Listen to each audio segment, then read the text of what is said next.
அப்புறம் காயத்ரி, நேற்றுக்கு grand launch பண்ணாங்க பிக் பாஸ் 8. என்ன செய்தி? ஷோ 6 மணிக்கு ஆரம்பிச்சதுல இருந்து பார்த்தேன். Super super. ஃபுல்லாவே பார்த்தேன். எனக்கு வந்து விஜய் சேதுபதி சார் வந்து ஆள் வந்து வந்தது எனக்கு கொஞ்சம் அப்படி டிசப்பாயின்மெண்ட் இருந்துச்சு. ஏன்னா முழுன்னு இருந்தார். இந்த தாடி எல்லாத்தையும் எடுத்து விட்டு முழுன்னு இருந்தார். ப்ரோமோ ஷூட்ல கூட நல்ல பியர்ட்லாம் வச்சு மஸ்டர்லாம் வச்சு சூப்பரா இருந்தது. சார் வரும்போது பார்த்தா எல்லாத்தையும் எடுத்து வந்துட்டாரு. ஒருவேளை ஏதோ கண்டினியூட்டியா இருக்கலாம், மூவியோட கண்டினியூட்டியா இருக்கலாம், அப்படியே வந்துட்டாரு. இல்ல இதுக்காக வர வழின்னு வழிச்சு முழுன்னு எம்மாங்கிற மாதிரி ஒரு இந்த கோட்டு சுட்டெல்லாம் மாட்டி அப்படி கொண்டாந்து பொம்மை மாதிரி வட்டி வேலையில தொக்கடிச்சிட்டாங்க. அந்த அரசு படத்துல வேலை கிடைச்சோன்னு அப்படி குடுக்கல சார். அந்த ட்ரெஸ் கூட சூப்பரா இருந்துச்சு சார். கொஞ்சம் பாத்துக்கிட்டு சார். காஸ்டியூம் டிசைனரே தயவு செஞ்சு சொல்றோம், எங்க அண்ணாக்கு அவர் நார்மலா ட்ரெஸ் போட்டாலே ரொம்ப அழகா இருப்பாரு. விஜய் டிவிக்காரங்களே அவருக்கு கொஞ்சம் தாடியை வச்சு விடுங்க, அவர் அப்பதான் வந்து அழகா இருப்பாரு. எங்களால வந்து அவரை தாடியெல்லாம் இல்லாம இந்த மாதிரி கோட்டு சூட்ல எல்லாம் அவரை பாக்குறதுக்கு எங்களுக்கு வந்து ஒரு மாதிரி தனியா இருக்கு. என்ன இருந்தாலும் அது ஒரு ஷோ, பெரிய ஷோ, நிறைய எல்லாரும் பாக்குற ஷோ, வெளிநாட்டுலாம் பாக்குற ஷோ, அதனால நீங்க இந்த கோட் ஷூட் போட்டிருப்பீங்க அப்படிங்கிறது வந்து எங்களுக்கு தெரியுது. ஆனாலும் இது வந்து தமிழ் ஷோ, அதனால தயவு செஞ்சு அவரோட இந்த காஸ்டியூம் டிசைனர் கொஞ்சமா கமலையாக்கு பண்ண மாதிரியே இவருக்கும் பண்ணாதீங்க. கமலையா வேற, இவர் வேற. ஷோ எப்பவுமே பாத்தீங்கன்னா விஜய் டிவில வந்து பிக் பாஸ் வந்து கண்டஸ்டன்ட் தான் மொக்க வாங்குவாங்க, மொக்க போடுவாங்க, அசிங்கப்பட்டு வெளியில போவாங்க. இந்த தடவை ஹோஸ்ட் அப்படி ஆக்கி விட்டுறாங்க. மனசே சரியில்லை நினைச்சு மற்றபடி எல்லாத்தையும் தரமா செஞ்சாரு. கோயம்புத்தூர் கொங்கு தமிழர்கள். ஆமா, அதை பாத்தீங்களா? ஆமா, அவரு என்ன பண்ற, நீங்க பாத்தீங்கன்னா நாங்க வந்து சாப்பிடுறீங்களான்னு கேட்போம். அப்ப நம்ம வீட்டுக்கு வந்தா என்ன கேட்போம் அவரை? இல்ல எங்க வீட்டுல சாப்பிடாதீங்கன்னு நான் சொல்லுவான். எந்த ஊர்ல அதை வந்து விஜய் சேதுபதி என்ன சொன்னார் பார்த்தீங்களா? நீங்க மட்டும் இல்லைங்க, எங்க வீட்டுக்கு வந்தாலும் நான் கேட்பேன்னு. இதெல்லாம் நீங்க வந்து பாருங்க, அப்பதான் தெரியும். எல்லா வீட்லயும் அப்படிதான். நாங்களாம் வந்து பொதுவாகவே தமிழர்களுடைய பண்பாடுங்கிறது தமிழர்களோட சொல்ல இப்ப மொத்தமாவே இந்தியாவில கூட அப்படிதான் இருக்காங்க. யார் வீட்டுக்கு தெரிஞ்சவங்க வீட்டுக்கு போனாலும் சரி, தெரியாத வீட்டுக்கு போனாலும் சரி, வாங்க சாப்பிடல, தண்ணி குடிக்கல, ஏதாவது ஜூஸ் குடிக்கலான்னு கேட்கதானே செய்வாங்க. அதை வந்து பெருமையா வந்து எங்க ஊர்ல இப்படிதான் நாங்க ரொம்ப ஓவரா இருக்காது. ஆனா ஒரு விஷயம் நீங்க பாத்தீங்களா, அந்த இடத்துல அப்படின்னா பிராக்சர் செகண்ட்ல அப்படியே ஒரு பவுடர் கொடுத்தாப்புல. எங்க வீட்டுல வந்தவங்க நீங்க வெளியில போங்க நாங்க சொல்லிடுவோமா அப்படின்னு சொன்னாரு. சாப்பிட்டீங்களா?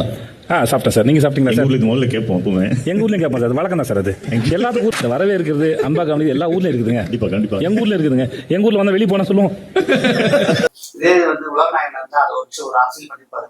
இதுதான் கொங்கு மண்ணின் வழக்கம். பாத்தீங்களா, எப்பவுமே கொங்குமன் அப்படின்னு சொல்லிட்டு இருப்பாரு. என்ன கொங்குமன், இந்தியாவே அப்படிதான் ஒட்டு பார்த்தோம். ஏன் மலேசியா கூட போயிருக்கோம், எங்கெங்கயோ போயிருக்கோம், அங்கேயும் அப்படிதான் நடக்கும். சரிங்களா, யாருமே வந்தவங்க வாங்கன்னு சொல்லி, எதிரியா இருந்தாலும் வாங்கன்னு சொல்றாங்க தமிழர் பண்பாடு. நீங்க ஒரு விஷயம் கவனிச்சுங்களா? எனக்கு அதுல ஒரு விஷயம் என்ன தோணுச்சுன்னா, வந்தவங்க எல்லார்கிட்டையுமே ஏதாவது ஒரு சின்ன குறையோ இல்ல நிறையோ இருந்ததுன்னா அவர் அந்த மேடையிலேயே அதை வந்து சிரிச்சுக்கிட்டே சுட்டி காமிச்சு அங்கேயே அதை முடிச்சு விட்டுட்டு உள்ள அனுப்பியிருக்காரு. கவுண்டமாலயம் கஞ்சித்து. ஆமா, அவரை கூட வெளியில நிறைய பேர் போட்டு உருட்டிக்கிட்டு இருந்தாங்க. ஏன்னா அவர் வாய் விட்டதெல்லாம் அந்த மாதிரி. சோ அதனால உருட்டிக்கிட்டு இருந்தாங்க. அத வந்து எவ்வளவு அழகா ரொம்ப இதுவா அவர்கிட்ட அவர் வாயாலேயே மன்னிப்பு கேட்க வச்சு, நான் பண்ணது எனக்கே வந்து இது மாதிரிதான் இருக்கு அப்படின்னு அவர் சொல்ல வச்சிருக்காருன்னா அதுக்கெல்லாம் வந்து ஒரு தனி தைரியம் வேணும். படம் ஓடணுங்கிறீங்க, சொல்லுங்க. ஒரு படம் நீங்க கலை படைப்பு, அந்த படைப்பு வந்து நீங்க ஒழுங்கா பண்ணிட்டீங்கன்னா மவுத் டாக்ல போயிட்டு இருக்கும். அடுத்தவங்க பேசி நம்ம பேசி படத்தை ஓட வைக்கணுங்கிற அவசியமே கிடையாது. அடுத்தவங்க வந்து நம்ம படத்தை பத்தி பேசுவாங்க, அது பாட்டு போயிட்டு இருக்கும். இதை விட்டு நீங்க என்னென்னமோ பேசி கடைசியில வந்து பரவாயில்ல அதெல்லாம் மன்னிப்போம். ஏன்னா நீங்க சாரி கேட்டீங்க. இந்த அர்ணவ பத்தி விஜய் சேதுபதி பேசினா கண்டிப்பா ரொம்ப வாய் பேசினாப்ல. பேசும்போது சொல்லிட்டாப்ல, உங்க வாயால வந்து உங்களுடைய முன்னேற்றம் தலைவர் போட தெரியுது, வாயை கொஞ்சம் குறைச்சிருக்கீங்க அப்படின்னு சொல்லி உள்ள அனுப்புனாரு. குறைச்சவங்க தானே உள்ள அனுப்புனாரு ஐயா. ஆனா உள்ள போயிட்டு கொஞ்சம் பெருமை பித்துறாரு. என்னெல்லாம் பெருமை பித்துறாரு தெரியுமா? நான் வந்து யார் காசு கேட்டாலும் கொடுத்துருவேன், யார் சாப்பாடு கேட்டாலும் கொடுத்துருவேன், ரோட்ல போகும்போது கார்ல இருந்து யாராவது பிச்சை கேட்டாலும் உடனே இறங்கி கொடுத்துருவேன். அதெல்லாம் இல்லாம நான் ஒரு மசூதி கட்டுறது கூட என்கிட்ட வந்து இது பண்ணாங்க, நான் அவங்களுக்கு ஹெல்ப் பண்ணிட்டு இருக்கேன். இந்த மாதிரிலாம் யாரு கேட்டா அவர்கிட்ட? இதெல்லாம் நீ பண்ணுனிய, இந்த பொண்டாட்டியும் பிள்ளையும் தவிச்சுக்கிட்டு நிக்கிற, அதுக்கு ஏதாவது பண்ணுனியா? இதெல்லாம் வந்து தம்பி உள்ள பேசாத. நீ உள்ள பேசினா மீம் கிரியேட்டர்ஸ் வச்சு வெளில வரும்போது செஞ்சிருவாங்க. தயவு செஞ்சு நீ ஆட்டத்தை மட்டும் ஆடு, அவ்வளவுதான் சொல்வேன். நம்ம அருணையா டாக்டர் ஐயா ரெண்டு பண்ணீங்க. பாரதி கண்ணம்மா அவர் பேசுனதெல்லாம் செம்ம கூத்து. அதுக்கு சூப்பரா அழகா சொன்னாரு. யாருன்னா நான் வந்து விஸ்காம்லாம் படிச்சிருக்கேன் அப்படியா, இதுக்காகவே எல்லாம் ப்ராக்டிஸ் பண்ணிட்டு சினிமால நடிக்க வந்தேன். கலையை நேசிக்கிறவங்க யாரும் பணத்தை எதிர்பார்க்க மாட்டாங்கன்னு சொன்னாங்க.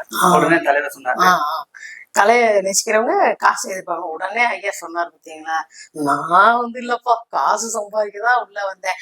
உண்மையிலேயே ஒரு நார்மலா நம்மளா இருந்தாலும் அந்த இடத்துல அப்படிதான் சொல்லியிருப்போம். நம்ம மட்டும் என்ன சும்மா யாராவது இப்பெல்லாம் ஒரு பேட்டி கொடுத்தாலே காசுக்கு தான் போறாங்க. சும்மா யாராவது பேட்டி கொடுப்பாங்களா? அந்த மாதிரி ஆயிடுச்சு உலகம். காசு இல்லைன்னா இங்க வாழலாம் முடியாது. அதை அழகா விஜய் சேதுபதி வந்து சொன்னாரு. இந்த வீடியோ பிடிச்சிருந்துச்சுன்னா லைக் பண்ணுங்க, ஷேர் பண்ணுங்க, கமெண்ட் பண்ணுங்க. ரஃபி தியேட்டரை மறக்காம சப்ஸ்கிரைப் பண்ணிருங்க, பெல் பட்டனை கிளிக் பண்ணிருங்க.